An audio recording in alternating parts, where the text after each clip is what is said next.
ఇంటి ముందు అందంగా మొక్కలు పెంచాలని అందరికీ ఉంటుంది. కానీ వాళ్ళు మొక్కలు నాటే ప్లేస్‌లో ఎండ ఎక్కువగా పడదు. నీడే ఉంటుంది. నీడలో అన్ని రకాల మొక్కలు బ్రతకవండి.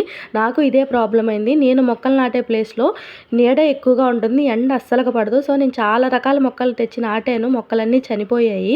అలా అని ఎదగకుండా అలాగే ఉండిపోయాయి. సో, నేను ఈ ప్రాబ్లమ్‌కి నాకు వేరే వాళ్ళు ఈ చిన్న మొక్క తెచ్చిచ్చారు. కొంచెం అంటే కొంచెమే వేశాను. ఇది స్మెల్ ఉండదు. ఫ్లవర్స్ ఏమి ఉండవు. గ్రీన్ లీవ్స్ వచ్చి ఇలా గ్రీనరీగా ఉంటుంది. చాలా బావుంటుంది. కొంచెం అంటే కొంచెమే నేను ఇసుకలో వేశాను. డైలీ 1 టైమ్ వాటరే వేసేదాన్ని. నేను దీనికి ఏమీ చేయలేదు. చూసారా ఎన్ని కుండీలకయిందో. నీడన ఏ మొక్కలో బ్రతకట్లేదు అనుకున్న వాళ్ళకి ఈ మొక్క పేరేంటో నాకు తెలీదు. మీకు ఎక్కడన్నా దొరికితే తెచ్చి ఇలా నాటుకోండి.